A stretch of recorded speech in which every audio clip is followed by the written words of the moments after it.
Assalamualaikum warahmatullahi wabarakatuh. Alhamdulillah.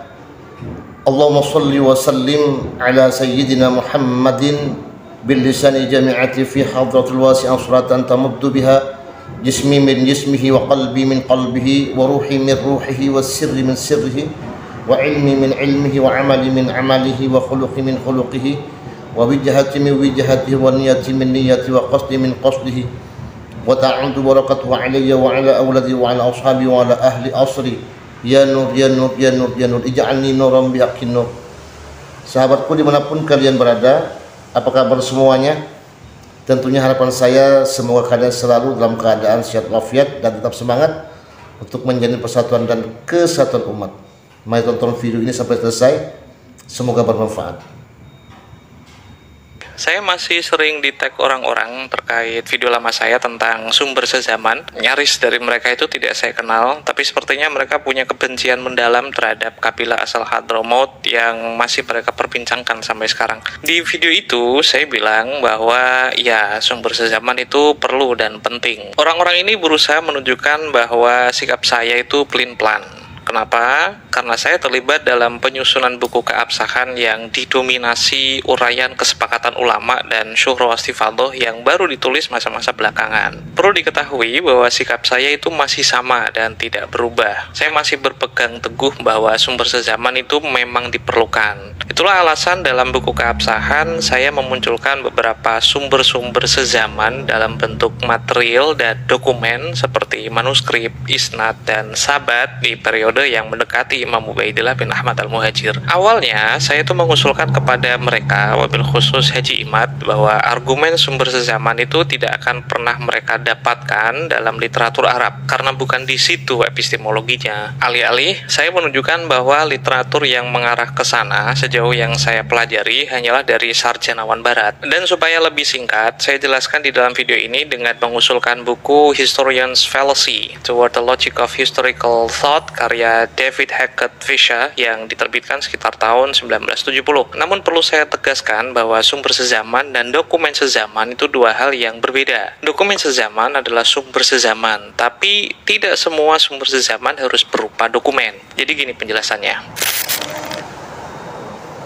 Sejarah seringkali bergerak dalam senyap, tapi pada momen tertentu ia meledak dalam ingatan kolektif, bukan dalam bentuk dokumen. 1945, saat Perang Dunia berlangsung, seorang tentara sekutu memasuki kamp konsentrasi Buchenwald. Bau kematian menyelimuti udara dan mayat-mayat yang menumpuk menjadi saksi bisu kekejaman manusia. Dengan tangan gemetar, ia menulis diary kecil. Sejarah akan menilai ini, tetapi akankah mereka akan memahaminya? Di belahan dunia yang lain, hampir 2 dekade setelahnya, seorang pemuda di Jakarta melangkah keluar rumahnya pada suatu pagi di Oktober 1965. Poster-poster yang sehari sebelumnya memenuhi jalan telah dirobek. Namanya ada dalam daftar orang yang dianggap simpatisan PKI, dan akhirnya sampai sekarang ia tak pernah kembali. Sejarah mencatat bahwa setelah 30 September 65, puluhan ribu orang seperti dirinya itu menghilang. Tapi siapa yang akan mencatat? Apakah sumber yang paling dekat dengan peristiwa benar-benar mengandung kebenaran? Ataukah kebenaran itu telah dipilih sebelum dicatat? David Fisher dalam Historian's Fallacy Study mencoba menjawab paradoks ini dengan rule of immediacy. Prinsip ini menegaskan bahwa semakin dekat suatu bukti dengan peristiwa, maka semakin tinggi keandalannya. Konsep ini muncul dari kegelisahan terhadap historiografi yang seringkali lebih bergantung pada sumber sekunder yang telah dipengaruhi oleh tafsir baru ketimbang bukti yang langsung berasal dari masa itu. Historiografi modern memang tidak bisa menghindari subjektivitas, tapi Fisher berusaha memberikan batasan metodologis yang lebih jelas lewat buku itu. Ia akhirnya menyusun hierarki bukti dalam sejarah dari yang paling kredibel hingga yang paling rentan terhadap distorsi atau perubahan. Satu, peristiwa itu sendiri yang tentu saja tidak dapat diakses oleh manusia yang hidup di masa sekarang. Kedua, dokumen atau artefak kontemporer yang di masa itu seperti arsip resmi, laporan saksi mata atau artefak sejarah. Ketiga, kesaksian langsung yang masih dekat secara temporal. Terus yang terakhir adalah sumber sekunder yang semakin jauh dari peristiwa, semakin tinggi risiko bias dan penafsirannya. Prinsip ini telah menjadi alat penting dalam kritik sumber sejarah. Dalam historiografi politik dan militer, arsip negara dan laporan perang itu sering lebih diprioritaskan dibandingkan interpretasi yang muncul puluhan tahun kemudian. Dalam sejarah kolonialisme misalnya, catatan administratif dari Belanda Belanda itu kerap menjadi acuan utama dibandingkan dengan refleksi yang muncul di era modern. Indonesia memberikan contoh konkret bagaimana rule of mediasi diterapkan dalam historiografi. Sejarah 65 misalnya, hingga kini masih menjadi perdebatan. Di bawah Orde Baru yang dipimpin oleh Pak Harto, sumber primer yang beredar adalah arsip negara yang dikelola oleh penguasa. Kesaksian saksi mata yang bertentangan dengan narasi resmi itu dianggap subversif. Buku pelajaran sejarah hanya menampilkan satu versi tunggal kebenaran, versi pemerintah. Selama lebih dari 3 dekade, rule of mediasi justru menjadi alat untuk melanggengkan kebenaran yang telah dibuat satu pihak oleh negara. Kasus lain yang mencerminkan prinsip Fischer dapat ditemukan dalam historiografi kolonial Indonesia, seperti arsip VOC seringkali menjadi sumber utama dalam penelitian sejarah ekonomi dan administrasi Hindia Belanda. Tapi arsip ini ditulis oleh kolonial dan tentu saja untuk kepentingan kolonial. Jika seorang sejarawan hanya mengandalkan arsip VOC tanpa mempertimbangkan kesaksian rakyat yang hidup di bawah sistem tanam paksa, maka sejarah yang terbentuk adalah sejarah dari sudut pandang penguasa, bukan dari mereka yang merasakan dampaknya. Nah, sejarah memang selalu ditulis dengan cara tertentu ya, tapi dengan konsep Fischer kita bisa bertanya, apakah yang paling dekat dengan peristiwa itu selalu menjadi yang paling sahih? Jika hanya suara yang terdengar yang diperhitungkan, bagaimana dengan suara yang tak pernah dicatat? Kita masuk ke sesi kelemahannya. Dokumen-dokumen yang dekat dengan peristiwa tidak selalu objektif dan akurat. Hayden White dalam Media History yang terbit 1973 menegaskan bahwa sejarah itu bukan hanya rekaman fakta, tapi juga konstruksi naratif. Setiap dokumen itu pasti lahir dalam konteks sosial dan politik tertentu.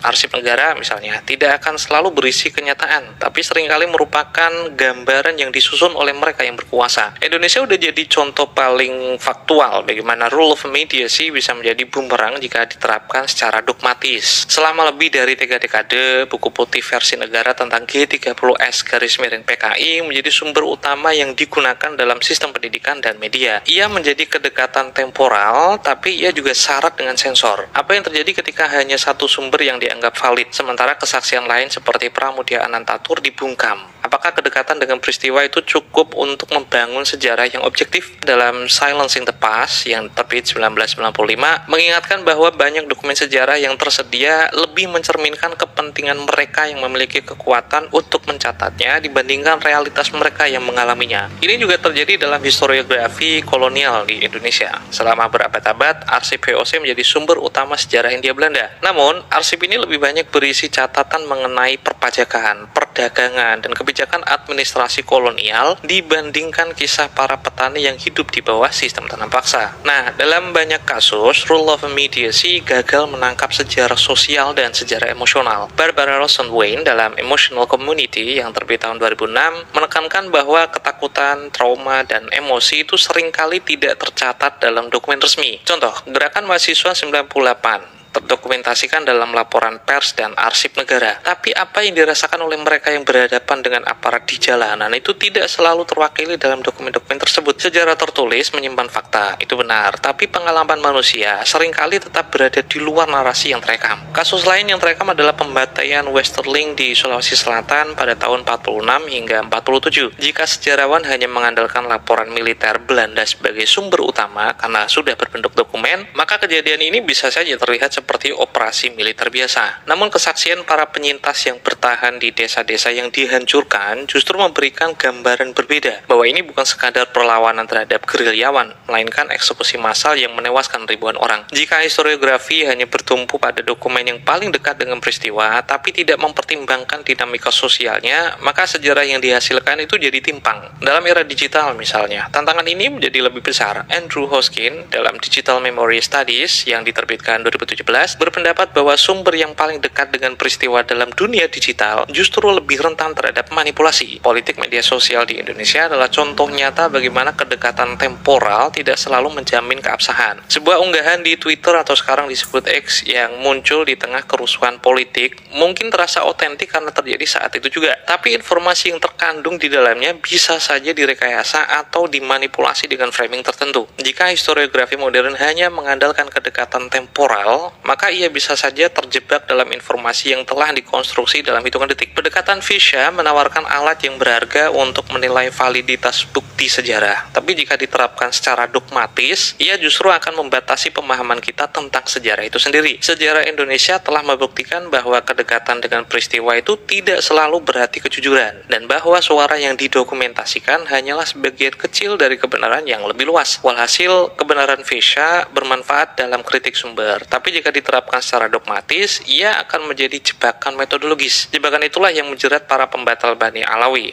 yang akhirnya seperti sekarang. Kenapa? Sejarah itu bukan hanya tentang menemukan dokumen yang paling dekat dengan peristiwa, apapun bentuknya, tapi juga tentang memahami bagaimana peristiwa itu direkam, siapa yang memiliki kuasa untuk mencatatnya, dan apa yang hilang dalam rekaman itu. Tapi pertanyaannya tetap sama, apakah sejarah hanya tentang dokumen yang bisa ditemukan, ataukah sejarah juga tentang keheningan yang tak bisa kita dengar? Secara melabas, sang historian PSKS.